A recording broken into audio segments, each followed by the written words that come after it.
Syndicate ও মজুতদারি বিষয় ইসলাম কি বলে, কিভাবে এদের দৌরাত্ম্য বন্ধ করা যেতে পারে। সিন্ডিকেট এবং মজুতদারির কারণে আমাদের দেশে যে ক্রাইসিস চলছে বর্তমানে, এই সমস্যাটা আমাদের দেশে প্রতিনিয়ত কিছুদিন পরপরই দেখা যায়। আমরা গত বছর দেখেছি তরমুজের সিন্ডিকেট, ডিমের সিন্ডিকেট। এখন আমরা দেখতে পাচ্ছি ডিমের পাশাপাশি বিভিন্ন ধরনের সবজি এবং নিত্য প্রয়োজনীয় জিনিসপত্রের সিন্ডিকেট। দেখুন, নবী করিম সাল্লাল্লাহু আলাইহি ওয়াসাল্লাম বলেছেন, লা ইয়াহতাকিরু ইল্লা খাতি। সিন্ডিকেট এবং মজুতদারি যারা করে এরা অপরাধী, এরা পাপিষ্ঠ, এরা পাপাচারী। মুখে লম্বা দাড়ি থাকতে পারে, মাথায় টুপি থাকতে পারে, হজ করতে পারে, দাড়িতে মেহেদি দেওয়া থাকতে পারে, কিন্তু সে আল্লাহর কাছে পাপিষ্ঠ। বহু ব্যবসায়ী আছে যে ক্রাইসিস সৃষ্টি করে দ্রব্যমূল্য বাড়িয়ে দেওয়ার জন্য তিনি এরকম গুদামজাত করেন, তিনি এরকম মজুতদারি করেন, তিনি এরকম সিন্ডিকেট করেন। এবং এই সিন্ডিকেটে যারা জড়িত এদের উল্লেখযোগ্য অংশ আছে যারা মসজিদ মাদ্রাসায় প্রচুর দান করে, হুজুরদেরকে অনেক দান করে, ওয়াজ মাহফিলে টাকা পয়সা দেয়, তারা হজ ওমরা করে, অনেক ভালো ভালো কাজ করে।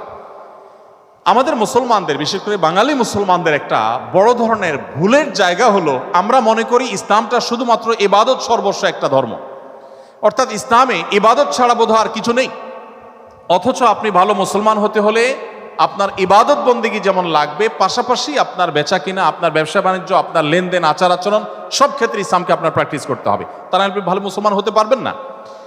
নবী করিম সাল্লাল্লাহু আলাইহি সাল্লামের এই আদর্শ, এই জীবন দর্শনটাকে না বোঝার কারণে আমাদের দেশে অনেক মুসলমান আছেন, দাড়ি টুপি আছে, ইসলাম প্র্যাকটিসের চেষ্টা করেন, নামাজ পড়েন, কিন্তু তিনি খাদ্যে ভেজাল করেন, তিনি ওজনে কম দেন, তিনি সিন্ডিকেট করেন, তিনি মজুতদারির সাথে জড়িত। তো ইসলামের এই ভুল ধারণা এটি আমাদের ভাঙাতে হবে, এটি একটি কাজ। দ্বিতীয়ত হলো, সিন্ডিকেট এবং মজুতদারির সাথে যারা জড়িত এদের দৌরাত্ম্য দূরের জন্য কঠোর আইন এবং আইনের প্রয়োগ দরকার। আমাদের দেশের মতো খাদ্যে ভেজাল পৃথিবীতে আর কোন কোন দেশে আছে আমার মনে হয় সেটা খুঁজে বের করতে বেশ কষ্ট হবে। আপনারা যারা পৃথিবীর বিভিন্ন দেশে গিয়েছেন ধারণা রাখবেন যে আমাদের চাইতে পিছিয়ে থাকা, অর্থনৈতিকভাবে আমাদের থেকে পিছিয়ে থাকা দেশগুলোতেও খাবার দাবারে কোনো ভেজালের ব্যাপারে কোনো প্রকার কম্প্রোমাইজ করা হয় না। অথচ এই দেশে আপনি দেখবেন অনেক দোকানদার এই লম্বা দাড়ি, মুখে সুশোভিত দাড়ি মাশাআল্লাহ, কিন্তু তিনি দেশি মসুর ডাল আর ইন্ডিয়ান মসুর ডাল মিক্স করে দেশি মসুর ডাল বলে বিক্রি করছেন। তার কাছে এটা মনেই হয় না যে তিনি এই পোশাকে ইসলাম যেটা ধারণ করেছেন এটা ইসলাম না। শুধু এই পোশাকি ইসলামটা ইসলাম না, ইসলামটা এর পাশাপাশি তার অর্থনৈতিক জীবনে, তার ব্যবসায়িক জীবনে ইমপ্লিমেন্ট করতে হবে, নাহলে তিনি ভালো মুসলমান হতে পারবেন না। এই ধারণাটা তার নাই।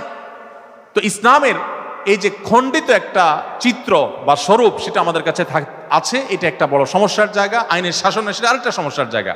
আপনারা আমার চাইতে ভালো জানেন আমাদের দেশে কিছু মরণ ব্যাধি এটা এমনভাবে ঝেঁকে বসেছে। ক্যান্সার একটা সময় পুরো একটা ইউনিয়ন, বরং একটি থানায় একজন ক্যান্সার রোগীর খবর পাওয়া যেত কালে ভদ্রে। এখন 2-4-5টা ফ্যামিলিতে একজন ক্যান্সার রোগী পাওয়া যায়। হার্টের রোগী এই পরিমাণ যে রোগীদের হার্টের রোগে মৃত্যুর যে হার সেটা গুগল করলে আপনি দেখবেন কিভাবে বাড়ছে আমাদের দেশে। রোড অ্যাক্সিডেন্টে এত মানুষ মারা যাচ্ছে না, হার্ট অ্যাটাক করে যত মানুষ মারা যাচ্ছে। কিডনির সমস্যা আমাদের এত বেশি, একজন কিডনির বড় ডাক্তার আমাকে বলেছেন আরো কয়েক বছর আগে, বলেছেন ভাই বাংলাদেশে যতগুলো হসপিটাল আছে, যতগুলো ডায়ালাইসিস মেশিন আছে, কিডনি ডায়ালিসিস করার মেশিনগুলোর একটাতেও কোনো স্লট খালি নেই। এই পরিমাণ কিডনির পেশেন্ট আমাদের দেশে বেড়েছে এবং এগুলোর প্রধান কারণ হলো খাদ্যে ভেজাল। এই যে ভেজাল খাদ্য সেটা আমাদের দেশে মেশানো হচ্ছে। আমি তো মনে করি এই যে স্লো পয়জনিং, এই যে মানুষকে মৃত্যুর মুখে ঠেলে দেওয়া, একটা পরিবারকে নিঃস্ব করে ফেলা, এই যে ধ্বংস করে ফেলা একটা জাতিকে, একটা পরিবারকে, এর সঙ্গে যারা জড়িত আছে এদের মৃত্যুদণ্ডের আইন হওয়া উচিত। এবং এই কঠোর শাস্তি কোনো বাজ বিচার করা ছাড়া সর্বোচ্চ ভাবে এবং সবচেয়ে ভালোভাবে যদি প্রয়োগ করা না হয় তাহলে সেক্ষেত্রে আমরা নিজেদের ধ্বংস নিজেরা ডেকে আনবো।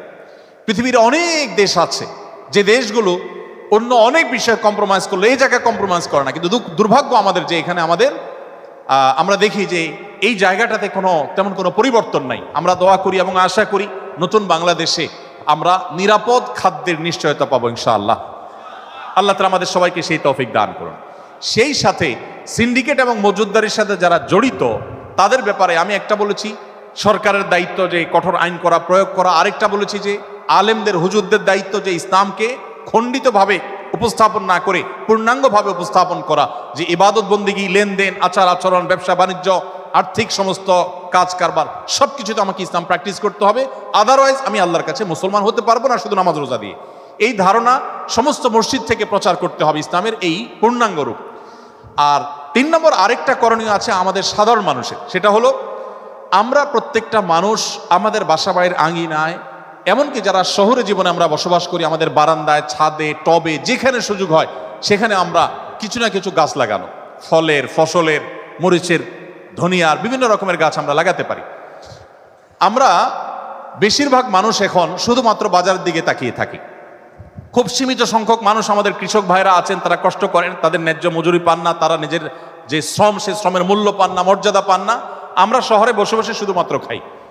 প্রত্যেকটা মানুষ চেষ্টা করলে, এমনকি আপনি যদি কোথাও শহরে কারোর বাসায় ভাড়াও থাকেন, আপনি চাইলেও 2-4টা গাছ আপনি টবে লাগাতে পারেন, পরিচর্যা করতে পারেন, কিছু না কিছু হতে পারে। আমি বিভিন্ন সময় জানানোর চেষ্টা করি, এই জানানোর উদ্দেশ্য অন্যকে উৎসাহিত করা। আমি যেখানে থাকি আমার বাসার ছাদে এবং বারান্দায় সব মিলিয়ে প্রায় 140টা টবে বিভিন্ন রকমের ফল, ফসল এবং শাকসবজির গাছ আছে, এবং এগুলো নিয়মিত আমরা পরিচর্যা করি, কোনো লোক রেখে না, আমরা নিজেরা পরিবারের সদস্যরা নিয়মিত পরিচর্যা করি। এবং আমার বাসার পাশে একটা 1 খণ্ড জমি খালি আছে, সে জমির মালিক পরিচিত, তাকে বললাম, ভাই জমিটা পড়ে আছে, আপনি যদি পারমিশন দেন আমি কিছু মাটি বাহির থেকে এনে ফেলে এখানে আমি চাষাবাদ করতে চাইনি। বলছেন ওয়েলকাম, ভালো করেন। আমরা সেখানে চাষ করি। ভরা মৌসুমে, শীতের মৌসুমে আমাদের খেতে আলহামদুলিল্লাহ 18 থেকে 19 পদের শাকসবজি হয়।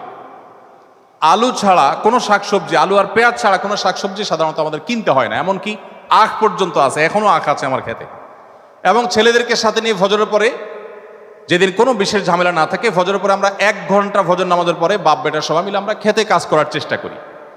আমার এই কথা আপনাদের সঙ্গে শেয়ার করার উদ্দেশ্য হলো, আমরা যত ব্যস্তই থাকি, আমাদের নিজেদের শারীরিক কসরতের জন্য, আমাদের ব্যায়ামের জন্য, আমাদের মানসিক রিফ্রেশমেন্টের জন্য, আমাদের নিজেদের খাদ্যের যোগানের জন্য আমরা যদি সবাই সবজির চাষ সাধ্য অনুযায়ী করি। আমি তো ঢাকায় এমন ফ্যামিলি কোথাও জানি যে শহরে তিনি তার বাসার বারান্দা মুরগি পর্যন্ত পালেন, দেশি মুরগি পর্যন্ত পালেন।